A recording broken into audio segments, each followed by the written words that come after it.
Kay gideclare na sa ato ang bang gobyerno nga di pwede na ta simba. Pero actually sa tinuod lang wag yun ta nangundang pagsimba. Amen. Nagapadayon jud ta. Mo na di gusto ang Ginoo nga mubiyat ta diya sa balay sa simbahan nga din mo kanatong halaran kay siya may nagingon nga din kung kita mubiyaan ang balay nga halaran mabutang daw ta sa kamatayon. Mo na ayaw gyud mubiya sa balay sa Ginoo. Labi na ninitag na karon magisgot ta kay karon ang katapusan panahon sa Ginoo. Mao ni ako pong idugang sulti nga kini atong video last na lang ni. Dili na ta magpadala pa og video sa balkin naa naman mong tanan diri. Ug do na may mangita, dalay go ng Ginoo nga siya gikapot sa Ginoo. Nganong last na ni kay ngano? Nagapangayo ko sa Ginoo Lord ipabilin pa ba namo ang pag-video nga pahinumdom sa uban. O karon murag nabati na ko gabi nga diin. Di last na kay ang akong giingon sa inyo nga diin. Mangandam naman ta di ba? Wa pa ko kasulti sa inyo pagpangandam. Unya naay revelation about sa pagpangandam kay wa gyud nagsulti unsaon pagpangandam. Kung unsay atong pangandaman, ang rapture ba? Ang second coming ba? Or ang great tribulation? Mo bitaw to sa sige na pag-study, nasabtan ako sa atong pangandaman. Usa lang atong pangandaman. Muna magiskot ta karon sa pagpangandam. Unsay atong andamon? Muna akong ingon kaninyo, we must prepare for the mystery. Anong mystery ba? Kanang kahibugnan. May tungod sa mga gisulti sa pulong sa Ginoo. Di ba ka mahibulong ng gisulti sa pulong sa Ginoo nga nahitabo na tanan? Naisulat day kung imo lang nang makumplit og basa ning Bible tanan nahitabo na gyud. Kung ako isulti ninyo kining gitawag og preparation for the mystery of God kanang kahibugnan. Ya kining mystery nga ako isulti ninyo last na ning misteryo nga atong mahibaw-an nga nahitabo sa kalibutan. Although daghang kay mga mystery nahitabo gikan pa sa pagkatao ni Adan ug ni Eva hangtod sa tanan ay mga misteryo. Gani karon 2020 makita nimo sa YouTube daghay mga mystery nahitabo ning 2020 sa bulan sa Hunyo ug sa Hulyo dito sa laing lugar doon ako'y nakita dito sa YouTube nga doon ay lugar dito nga doon ay sounds nga dako kayo. Yung mga tao, gipakita gito na sila sa daplin sa bukid. Nga naminaw gito sila, ilang gibidyoan tanan nga ang sounds yun. Nga ang ilang mga naong manahibulong. Kaya nga nung muna akong tingog, dili man tingog sa aeroplano, di man tingog sa trumpeta, kaya nga man makita nila tingog yun sa... At una, nahitabo naman po na mga sounds dito sa... Mayroong ganin sila, dito sa sila, dumaging tuig man to siguro. Nga nahitabo dito nga matod pa nila nga sound of trumpet daw to. Na mga kataladman nang hitabo nga di masabtan sa tao, mingon sila mao na siguro ning end of the world. Labi na kung muabot ang mga kataladman. Labi na karong June no. June and July makita nimo pagkadaghan. Gawas lang sa pandemic o sa virus nga di ni kuyanap sa tibuok kalibutan. Mga linog sad na hitabo. Sa China lang daan, dili lang ang baha. Niabot na isa kabulan ang baha sa China. Naapilan pag yung linog. Sa Japan, sa Thailand, sa Korea, nagbaha. Dito sa Middle East, sa Iran, sa Iraq, nagbaha. Kanan, makita yun nimo. Karon na nahitabo 2020. June, nagsugod hangtod sa July. Kung imo nang kanon mo bitaw na nag-research ko pirmi. Dalay ko ang Ginoo nga di naami gitawag og wifi. Paano ko na sa Ginoo nga di na ko mula kag mag-research ko. Murag nakita na nako ang gusto sa Ginoo sa tao. Kay nabasa na ko ni although wa na ko nasabtan yung tanan. Muna gabi o katong miaging semana dunay nangayo ko sa Ginoo Lord sa naman ko ako ipaandam sila kay ingon man ko miaging Domingo mo perperta. Mao nang gagipadayag sa Ginoo nako ang mystery. Walay nagwali about mystery of God. Sa tinuod lang si Jesus Christ, ako nabasahan, kung imo nang basahon, ang iyang giwali, mystery. Kanang dili masabtan ba sa tao? Okay, kung ganun muna na may mong wali Ginoo, kay nga naman, ang iyang prophecy manggod, gamay ray maluwas. Matod pamanggani siya, nagingon siya, kung akong abliyaw nilang dalunggan, ug ang mga mata makakita sila, basig mandool daw sila sa Ginoo, maluwas sila. Kakuyaw na, no, di ba? So muna inungdan, doon ay prophecy ni Jesus Christ, na sa tinuod lang kita para nato mga Gentiles, ha? Kay sa tinuod wa tay labot, ang gisulti gyud ni Jesus Christ dito, nga din gipahinumdom ni Apostol Pablo sa tua, nga matod pa niya ayaw mo pag-ignorante, nga giblind niya ang Israelites aron makabot sa mga hintil ang fullness nga grace sa hintil. Tanawa, iyang giblind. Muna sila buta karon, mga Israelites, ha? Pero katong mga Hudiyo nga Israelite nga Christians nga nagpalo kang Christ, amo na to. Wala na Jewish, wala na Gentiles, diya sa Ginoo ang nipalo kang Kristo Jesus. Moto yung pagaluwason. Unya si Kristo Jesus, samtang niya ni siya din, sulti siya ilhanan. Kanang ilhanan, anong mangandam ta? Mabito na anong hinungdan, anong magsimba man tabi, anong mga lagad magkita sa Ginoo. Dili lang yung mga muanita dini kay reliyon na to na. Dili lang kay muanita dini, basi pa unyag pagbalik sa Ginoo, maapil ta. Kanang wala lang gani sa una-una, kanang nagsimba nga wala understanding, kanang wala nagsimba sa espiritu kamaturan nga, kanang espiritu mo ni pagbati.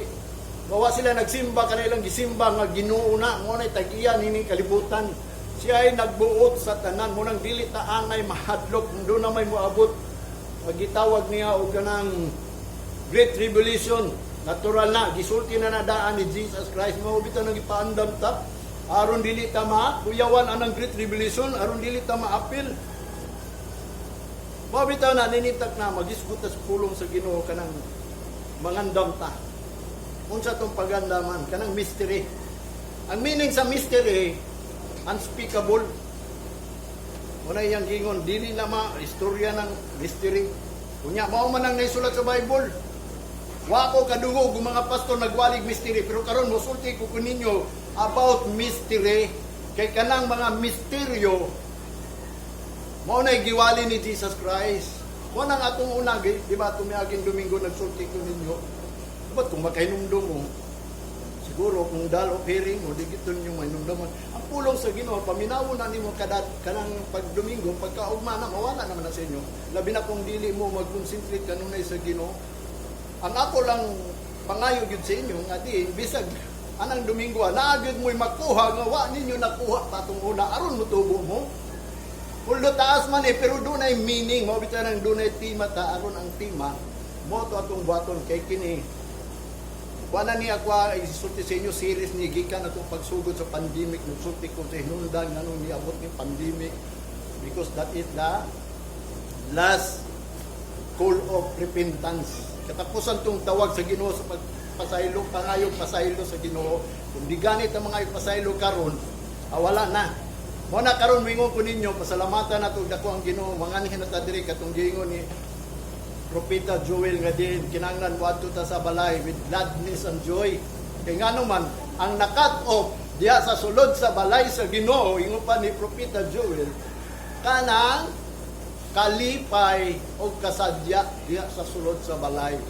Dili ng offering, ang tithes, wala na naputol. Nagpadayo na, pero mo na ang mga tao naghatag tithes and offering, matod pa ni Propeta Joel, why kalipay, why kasadya, nga ang ilang gihatagan ana mubalos ra, di ba? Ang inyong gihatagan ana, ang iyang giingon dito ni Apostol Pablo, kanang inyong gihatag, tagaan mo pag-usab mo, bitaw na nahigingon pulong nga, it is more blessed to give than to receive. Kung giingon ni Apostol Pablo pulong sa Ginoo, kung kamo muhatag, labaw pa kamo nga bulahan. kaysa inyong giatagan. Kinsa man inyong giatagan ang Ginoo.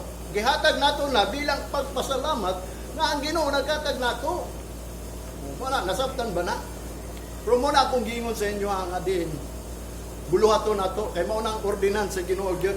Pag di gani nato mabuhat ning tulo ka butang ang giingon dito sa Old Testament ha. The commandment, the requirements, and the ordinance. Gusto na kayo, pangitaon to, gisulti na ko ang verse and chapter, basta to, gisulti to, kinabasahan ako ni tanan. Kunya ka ng ordinance, nagpabili na karon kay nga naman, nakalimtan nila ang ordinance, although gituman nila mga commandments, mga requirements, pero ang ordinance wala. Na may ordinance, na i-order sa Ginoo, mo bitaw na niingon ang pulong sa Ginoo dito sa Proverbs na siguro ko. The steps of a good man are ordered by the Lord. Yung saan man nato pag-step nga good ta. Kay kanan-tanan natong gipaglakaw diya sa atubangan sa Ginoo nga maayo, ang Ginoo nag-order na nga dapat ang usa ka tawo, maayong tao, order gud na ang iyang step. Mo bitaw na karon mangandam ta og mystery mo ni akong gingon ninyo last na lang ning YouTube di na sila makakita, mangita na sila sa Ginoo. Kaya naa namang mutanan. Kamu na ang gitawag sa Ginoo. Kung di mo maningkamot, hawak ko, mahimo ako, naningkamot ko bilang magwawali. Naningkamot ba ko sa akong kaluwasan, kay bisan sa gawas, daghay pagsulay. Basi di kung di maluwas. Kuno na pinili na niya si King Saul, the first king of Israel. Sa 40 years nag-alagad. Hapit na ang usa ka tuig na lang sa iyang 40 years. Namatay siya. Giingon sa Bible, unfaithful. Dili matinud-ano. Sukat sa iyang paghari, di siya mahimong matinudan bisag nagbuhat siya tanan. Usa lang yang mali. Kanang paghalad nga wa siya nagtuman. Munang naipulong ubi is better than sacrifice. Kung mag-sacrifice maka tumana kung unsay balaod o unsay ordinance sa paghalad. Wa man niya tumana. Kaya nga naman, nagbuot man siya, pangwaon to niya mga, giingan siya nga kanang kalaban ninyo, ayaw dalan ang mga butang, bisan mga tao, ayaw buya, lalimang ka, unsa ka, terror ang Ginoo, ultimo mga bata, mga iguang papatay. Wa ba mo kabalo ang terorista ang Ginoo? Grabe nga terror. Anong terorista, umragway ko kaluoy na, pero ang Ginoo, labaw pa, di ba? Gilumsan gud niya ang tibok kalibutan, walo lang iyang giluwas. Munang niingon si Apostol Pablo, ayaw mo panghambog. Gani ang karaang kalibutan, wa gani kaluyi sa Ginoo, ang manulunda nga tuwa na sa langit niya pag yung giwulog diri. Ug ang Sodom ang Gomora, pamilya lang ni Lot ang naluwas. Gawa sa iyang asawa na apil o kasulog, kadaot, kay nga naman. Ginag ayaw lingi, nilingi yun. Muna nga kita, ayaw na mong lingi sa mga butar sa kalibutan kay gamay na lahat ng panahon. Mabito na ang akong giingon sa inyo, kaning meaning ning pulong nga Isra, karon na ni, siguro basig kalimtan ni sa mga tao, katong Isra chapter 9 verse 8 and 9 katatong gisgutan, kanunay na ko ni gisgutan, kay maugyod to ang warning sa Ginoo. Mao ni ang warning, a little space of grace, wala na tayo dapit sa tibuok kalibutan nga mulaag ta, kay nga naman ang grasya sa Ginoo nagpabilin, wala na. Little na lang iyang giingon. Gamay na lang ni grace na to sa inyo ha. O matod pa niya, a little revival. Gamay na lang yung pagdasig sa inyo. O matod pa niya, gi-extend na lang niya ang iyahang mercy. Kung nagtuo mo nga ang Ginoo, maluluyon, tinuod na, iyan na ning gi-extend lang. Kaya natapos naman itong pandemic sa tinuod lang. Katong giingon ni Apostol Pablo, magpadayon ba itong pagkasala kay aron mo dagaya ang grasya sa Ginoo, palayo na na. Nga kaning pandemic, bisita ni sa Ginoo sa tuwa aron pagpasaylo kay nakasalanta. Mo ni muingon ko ninyo, mo ni ang adlaw sa redemption. Giredeem na ta. Kinsa may nisulti ninyo nga giredeem na mo. Wagay nagsulti ni pero naisulat na ni kanus ang giredeem ang tao karon kay nagingon ko ninyo gikat off sa Ginoo para ngano naundan man ang mga Kristohanon pagsimba sa diha nga nagsugod ang pandemic. Because gisulti na na dito ni Apostol Pablo sa Roma chapter 9 verse 28. iyang gikat off ang word of righteousness kanang mga bulaton sa pagsimba gikat off, di ba gipaundang tanan? Di na mo simba pwede, di na pwede mo simba kay ngano man mag-enhance na ta, quarantine. Wala iyang giingon dito di o giingon din sa Roma nga iyang gikat off ang righteousness to make a short work for the earth o para sa kalibutan. Basahan na ninyo ng Roma chapter 28. Motong naitabo gyud nga gi-cut off, na-cut off, di ba? Moto sa gitawag nga reminder na to, kining Isra o kining Roma chapter 9 verse 28. Why tao nagpakabana ini? Why magwawali na pakabana ini? Kay kung kaning Isra kaniadto pa ni o kaning Roma kaning Romans kaniadto pa ni sa panahon ni Apostol Pablo, wala na ta. Short na wanay kaluwasan karon, nabuhi lang ta nga watay buot sa tubangan sa Ginoo. Mo bitaw na ang pulong sa Ginoo is prophesying na gikan kaniadto karon og sa umalabot. Mo na meaning sa prophetic word o mga gipangsulti sa mga kanang propeta. Muna, kami magwawali, nagasulti lang mi. Ang preacher, mag-preach na sa mga prophetic word nga magpainumdum ninyo ba? Kaya kanang mga apostoles, mga messenger na sa Ginoo, nya kami mga pastor, nagawali lang mi. Nagapahinumdum, kay naami gasa, nga araw magpadayon na ang ministry sa Ginoo nga gisugdan sa mga apostoles. Isugdan sa mga propeta, sa mga man of God kaniadto, kami mga preacher magpahinumdom.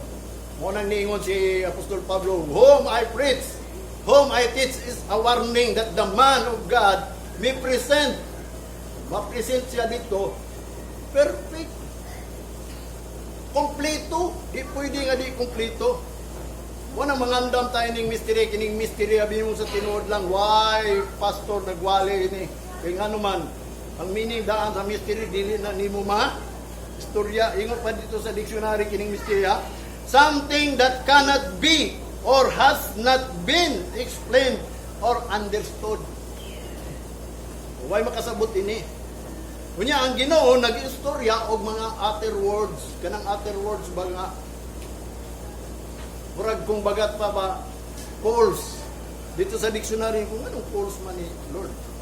Kining imong gipangsulti para sa mga tao mo to akong gingon atong miagi pang mga bulan nga din kita gitagaan tag pulong nya gipadaghan yang pulong. Ang uban wala tagai ug pulong aron di sila kasabot. Para nila outside is para nila parables. Apa mo sa nang parables nga mga pulong ba nga din false na sa ila. Mabita ng mga magwawali, wala yung iwali, parables lang, 10 virgins, kung sa patuloy pangwali niya, the kingdom, ako although nagwali ko, the kingdom, pero gi-explain ako ninyo, kay naan na sa revelation, gi-reveal na niya. Bisa gani ka ng 10 virgins, kutob lang diya, pero wala, gitawag ko pagpangandam. Wala yung gingon, ang mystery, matod pa sa dictionary, he kept his activities a mystery. Gitaguan lang ng mga activities anang mystery. Tinuod man gyud nabasahan ako ba kining mystery sa Ginoo. Unya nganong higutan natin yung mystery kay mao ni atong gipaabot nganong wanita sa simbahan ug labaw sa tanan magsugod ta karon nga dili ta makaundang pagani sa simbahan kay kanang mystery moabot lang na. Pag di nato na moabot ang mystery o sultihan ta mo sa mystery karon sa nang mystery yang gingon. Nga dili na ta kinahanglan day mangandam ana Great Tribulation, kinay-sulat na giwali na. Dito mangandam ang Jesus Christ nga mubalik siya, kaya nga naman, nahibaw na ta, mubalik si Kristo sama sa kawatan. Kung dili na ta maghisgutan ng rapture, although ang Ginoo mo rapture yun na to. Ang atong hisgutan, kung kita ba ma-rapture, madala ba sa second coming, makabarog ba ta anang Great Tribulation, basi kita mamarkahan ra di ay. Wa bitaw na nga diin kining mystery, wa gyud ni nasulti. Since the world began, mauna yung gingon ni Apostol Pablo. Kung si Jesus Christ, kung imo basahon niyang life nga niya sa dire, wag siya nagsulti about anang mystery nga gipadayag niya sa mga tao. Ang iyahang giwali diri sa tinuod lang makalibog. Bumitaw na, He is the rock of offense. Maminaw gani sa pulong ni Jesus Christ, usa siya ka bato, ma-offend yun ang tao. Mo nag-iingon niya dito sa John chapter 1. In the beginning was the Word, and the Word was with God, and the Word was God. And the Word became light of the world. Mo nag-iingon, and light is the life of man. And the light did not comprehend it. Wa nila nasabtan ang light.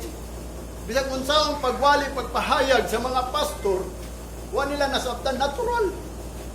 Napoy nabasahan dito sa Old Testament, dili sila muwali ining testimonyuhan ni nga pamaagi ni according to this testimony because they have no light in them.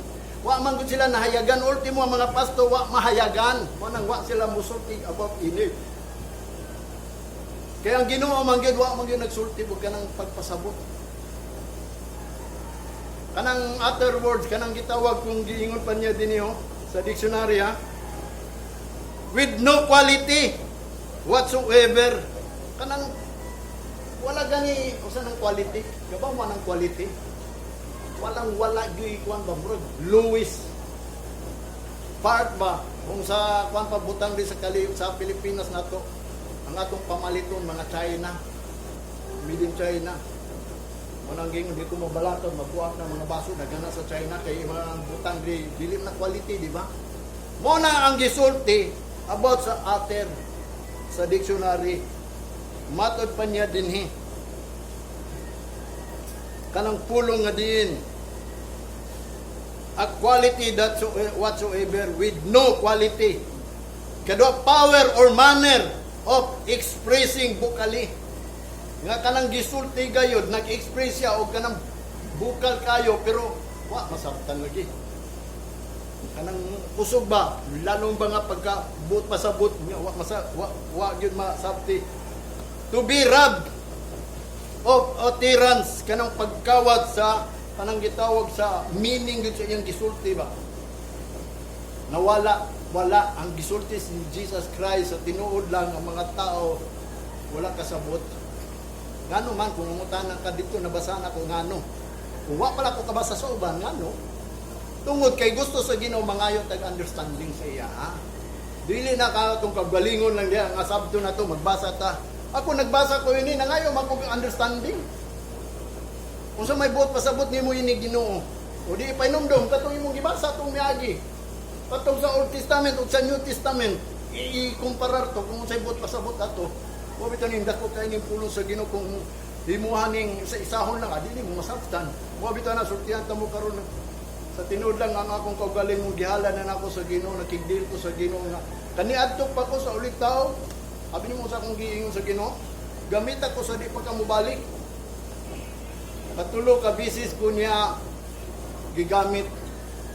Muni katulungan na ako diri. Primero diya sa Purukit. Ikadua dito sa Liniputan. Last diri. Sabi mo diya sa Purukit, nagwalik ko diya, 2 ka tuig lang. Ano simbahan diya was Purukit? Glory to God, ng Ginoo nagamit ako tang makadiyot diha. Pero kay batan-on pamanta, puno pamanta sa kaibog. Wa pamanta kasabot, mo nang na-backslide ko. Unang dunay pangutangan sa mga pastor nga pila na mo katuig nangalagad sila, dugay na nangalagad, wa nila dawata ang ilang pagka-backslide nga di na backslide sila. Motong na nangutangan sa ko pastor, ikaw pastor Galo kapila na katuig nangalagad, giinan na ko sila mga 4 pa siguro. Ya natiguang daw ko nganong 4 pa. Kay simple wala ko kwenta atong na backslide ko. Nangalagad ba ko to na backslide. 2 ka tuig dia, 3 ka tuig dito. O 5 lang gani pero akong giyata sa iyo 4. Pero diri wa ko kabaw ang last calling sa Ginoo nako diri nga mga lagad ko niadtong 2008 hangtod karon nagtuo ko nga dili nagyukubiyaan sa Ginoo. Wali nagko ninyo. Mo na nga kay ngano man naningkamot ko sa uglingon maluwas ko kay ngano sa gibasa nako ang pulong sa Ginoo. Ang tao nga di maluwas sa tinuod lang darkness. Anang kangit-ngit gid ba? Amot nakagi ba mo kangit-ngit nga wa nagisuga? Amo ni buot pasabot sa una nga wa na kay pag-asa. Puro na lang mga katong mahinumduman nimo ang gisulti ni Jesus Christ nga wa ni tumana. nga sa diha nga ang Ginoo naggingon manimalos siya. Puro na lang panimalos, mo bitaw ng bantayanan yun nato ni pagpangalagad. Wala ni gisulti ang pulong sa Ginoo nato na baliwala lang. Munang ningon sa Isaiah, ang pulong sa Ginoo dili nimo gawas. Sa iyang baba nga mubalik lang nga walay pulos dunagay luwas. Mo nang dapat kita. Mo ni ako isulti ninyo. Ang Ginoo wa nagkisgot, awa nagsulti siya og kanang mystery nga ipasabot sa tao. Mo bitaw na karon kita magisgot tayo ning mystery kay kining mystery mo ni ato ang panikabutan diri jud. Anong wingon ko ninyo, mao na ni ang sugod ha. Mao na ni ang gitawag og ang Ginoo nag-redeem na to. Kay ngano man ang mayor na to nag-declare na pwede na ta mosimbag Domingo. Uwi na ninyo. Sa actually gyud sa tinuod nga ang Domingo iya gyud na sa Ginoo. Ulo kay under matalis kalibutan na amatay pang gobyerno mo nang ngingo si Apostol Pablo, pasakop kamo sa balaod dis kalibutan. O pasakop ta mo na pagdala mo, pagmas mo. Pero kung mag-awit mo diri ayaw mo pagmas. Ayaw mo kadlo kay ang pulong sa Ginoo naata sa secret place sa Ginoo. We are in the dwelling place. Mo na nga kung magkanta mo ibaba lang na inyong kuan. Pero kung maminaw mo, pwede itago na ninyo. Mo bitaw na abi nimo pasalamatan ako ang Ginoo nga naatay mas. Ano pagsulod na to simbahan di na ta magistorya ba? Kay mao mo ginituyo sa Ginoo kung wanita dinhi be silent in the presence of the Lord.